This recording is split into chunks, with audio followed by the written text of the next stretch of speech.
अस्सलाम वालेकुम। आज हम चैप्टर नंबर 6 का सबसे ज्यादा इंपॉर्टेंट टॉपिक काइनेटिक एनर्जी को डिस्कस करने जा रहे हैं।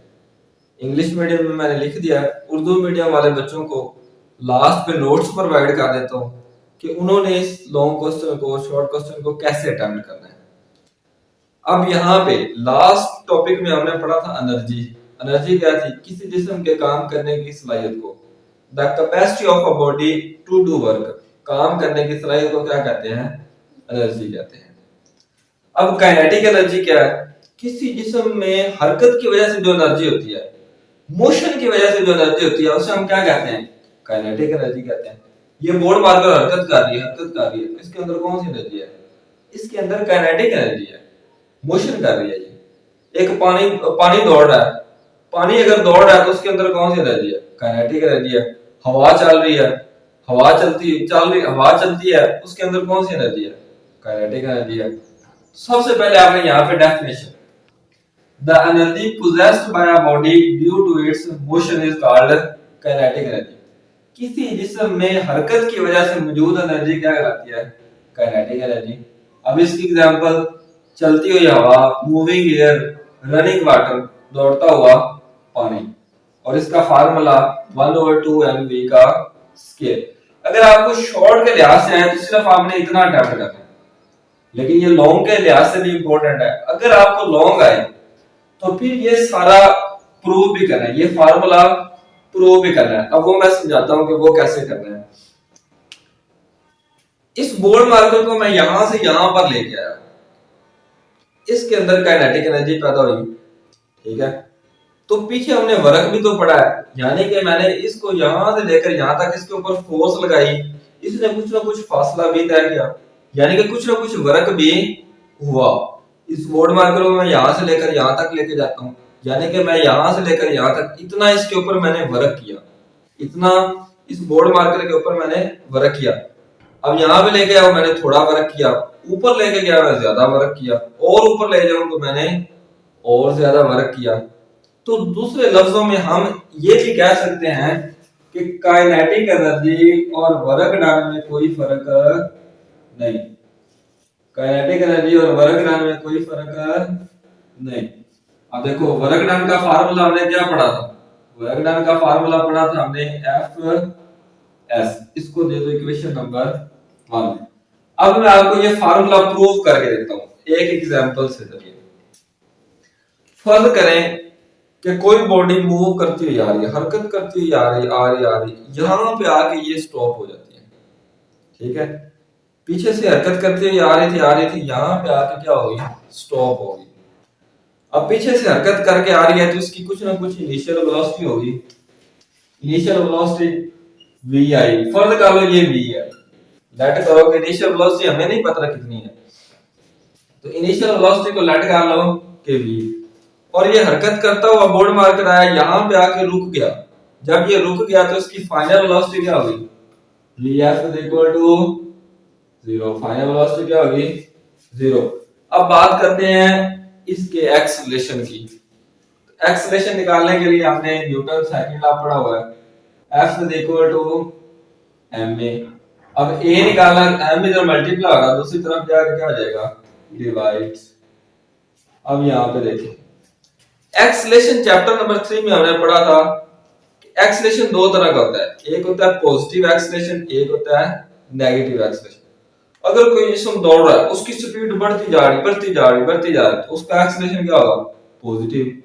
और अगर कोई बॉडी दौड़ रही है, उसकी वेलोसिटी आहिस्ता आहिस्ता कम होती जा रही तो उसका एक्सेलरेशन क्या होगा? नेगेटिव होगा, ठीक है।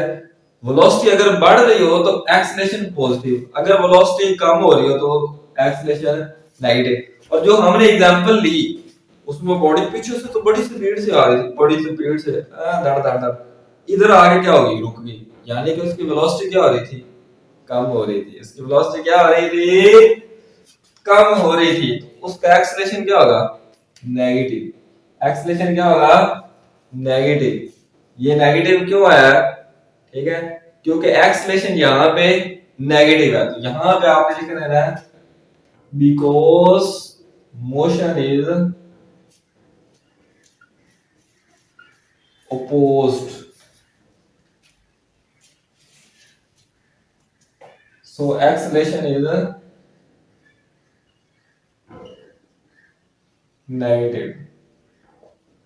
इसका एक्सलेशन नेगेटिव है क्योंकि इसकी वेलोसिटी कम हो रही थी, इसकी मोशन कम हो रही थी, ठीक है, मोशन को मुखालफत की फोर्स महसूस हो रही थी, सो एक्सलेशन इज नेगेटिव। अब यहां पे थर्ड इक्वेशन ऑफ मोशन हमने पढ़ी है, क्या पढ़ी है लगाओ, क्या पढ़ी थी, 2as is equal to vf का स्क्वायर माइनस vi का square. Third equation of motion पढ़ी है हमने, पढ़ी है। इसके अंदर सारी वैल्यूज पुट कर दो।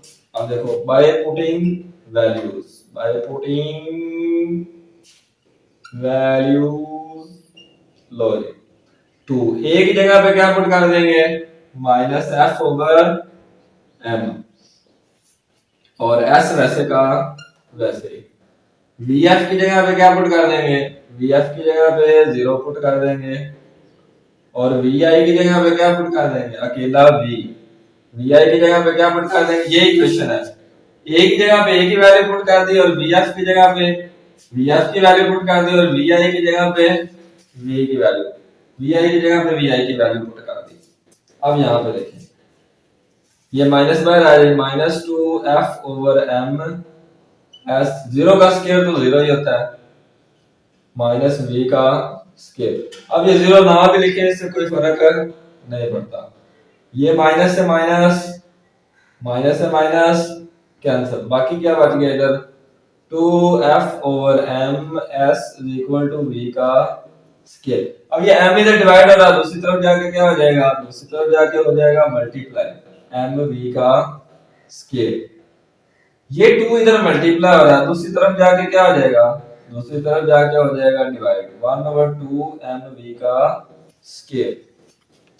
अब यहां पे देखिए फर्स्ट इक्वेशन में हमने पढ़ा था एफ एस किसके बराबर है, काइनेटिक एनर्जी के बराबर है, तो मैं इस एफ एस की जगह पे लिख सकता हूं काइनेटिक एनर्जी के ई, कोई फर्क तो नहीं पड़ेगा क्योंकि एफ एस किसके बराबर है, काइनेटिक एनर्जी के बराबर है। इसकी जगह पे मैंने ये लिख दिया है इक्वल टू 1/2 mv का स्क्वायर। तो गौर से देखें हमने यही फार्मूला प्रूव करना था कि kinetic energy is equal to 1/2 mv का स्क्वायर। लो जी, ये हमारे पास आ चुका है इसका आंसर। अगर आपको लॉन्ग क्वेश्चन आए तो फिर आपने ये सारा अटेम्प्ट करना है यहां तक, जैसे मैंने लिखा बिल्कुल वैसे का वैसे। उर्दू मीडियम को नोट्स में अभी दे देता हूँ, इसको नोट कर लें।